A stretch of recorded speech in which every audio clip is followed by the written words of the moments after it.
اعلیٰ حضرت کی کرامت دیکھ کر غیر مقلد مولوی تائب ہوا، گناہوں سے معافی تلافی اس نے کی۔ منشی لطافت حسین صاحب بیان کرتے ہیں، وہ اپنی زندگی کا ایک واقعہ بیان کرتے ہیں کہ ایک غیر مقلد مولوی جو مراد آباد کا رہنے والا تھا، اس سے کسی مسئلے میں میری بحث ہو گئی، اور جب اس نے سوال کا جواب نہ بتا پایا تو اس نے مجھے برا بھلا، اعلیٰ حضرت کو برا بھلا کہنا شروع کر دیا۔ تو منشی لطافت حسین بولے کہ اگر اس مسئلے میں آپ کو کسی طرح سے ڈاؤٹ ہو، شک و شبہ ہو، تو کیوں نہ ہم اعلیٰ حضرت کی بارگاہ میں بریلی شریف چلتے ہیں اور مسئلے کی تحقیق کر لیتے ہیں۔ تو اس نے انکار کر دیا، میں بریلی نہیں جاؤں گا، نہ مولوی احمد رضا سے ملاقات کروں گا، اور وہ غیر مقلد تھا، بزرگوں سے عقیدت نہیں رکھتا تھا۔ تو رات کے وقت جب وہ سویا تو اس نے عالم خواب میں ایک منظر دیکھا۔ وہ کیا منظر دیکھا؟ اس نے اپنے آپ کو ایک دریا کے سامنے پایا، اور اسے دریا پار کرنا تھا۔ اب دریا پار کرنا، کہیں جانا تھا، اسے دریا پار کر کے سامنے دریا پڑا، کوئی کشتی نہیں پانی میں کہ جس کے ذریعے وہ دریا پار کر سکے۔ تو اسی فکر میں تھا کہ دو شخص خشکی سے آئے اور وہ دریا پار کرنا چاہتے تھے، ان کے پاس کچھ کشتی وغیرہ اور دریا پار کرنے کا کوئی سامان بھی تھا۔ تو اس غیر مقلد مولوی نے جب دیکھا تو ان دونوں حضرات سے کہا کہ مجھے بھی ساتھ لے چلیے، میں بھی اس دریا سے پار ہونا چاہتا ہوں۔ تو اب ان دونوں میں سے ایک شخص بولا، اسے چھوڑ دیجئے، یہ شخص تو ناپاک ہے، یہ شخص اچھا نہیں ہے، یہ شخص جو ہے بیکار ہے۔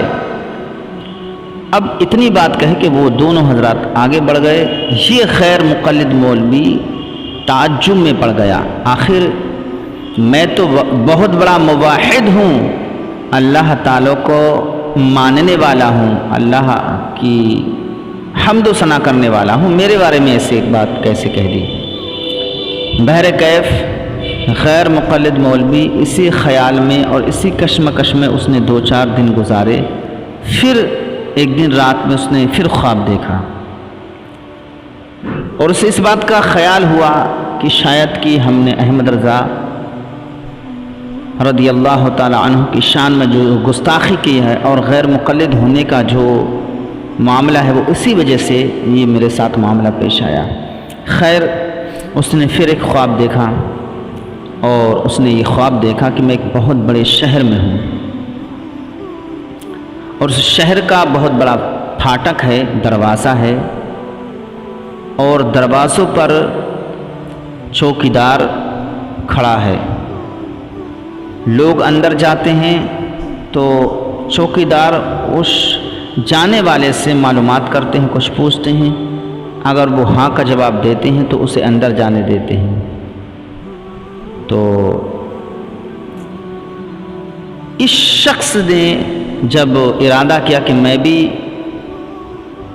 داخل ہو جاؤں، اور اس نے معلوم کیا کہ یہ شہر کون سا ہے، کیا ہے یہ، تو دربان نے کہا یہ حضور سرور کائنات صلی اللہ علیہ وسلم کا محبوب شہر ہے اور انہی کا دربار لگا ہوا ہے۔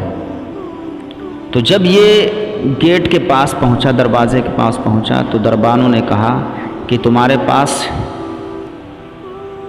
چٹھی ہے، اجازت نامہ ہے؟ تو اس نے کہا میرے پاس تو کوئی اجازت نامہ نہیں ہے۔ تو اس نے کہا، دربان نے کہا جاؤ اجازت نامہ لے کر کے آؤ۔ تو اس نے کہا خیر مقلد مولوی نے کہ میں کہاں سے لاؤں اجازت نامہ؟ اور پھر دربان حضور کی بارگاہ میں پوچھنے گئے، یا رسول اللہ فلاں فلاں انسان ہے، اس کے پاس چٹھی نہیں۔ تو سرکار اعلیٰ پھر حضور نے دربان سے کہا جاؤ ان سے کہہ کے آؤ کہ چٹھی لے کر آؤ اور پاک و صاف ہو کر کے آؤ۔ تو دربانوں نے اس شخص سے کہا، غیر مقلد مولوی سے کہا کہ آپ چٹھی لے کر کے آؤ اور پاک و صاف ہو کر کے آؤ۔ تو یہ تعجب میں پڑ گیا اور پریشان اور متعجب ہوا بہت زیادہ کہ میں چٹھی کہاں سے لاؤں اور پاکی اور صافی کیسی، میں تو پاک صاف رہتا ہوں۔ تو پھر اس دربان نے پھر حضور کی بارگاہ میں کہا یا رسول اللہ کیسی پاکی اور کیسی چٹھی؟ تو حضور سرور کائنات صلی اللہ علیہ وسلم نے ارشاد فرمایا، دربان سے کہا جاؤ اس سے کہہ دینا کہ چٹھی تجھ کو شہر بریلی مولوی احمد رضا کے پاس ملے گی، اور پاک و صاف بھی انہی کے پاس ہو کر کے آئے۔ تو اس اشارہ تھا کہ یہ غیر مقلد تھا، نبیوں کی شان میں گستاخی اور حضور کی شان میں گستاخی، اور اس طرح سے اس کا عقیدہ خراب تھا، یہی اس کے لیے پاکی تھی۔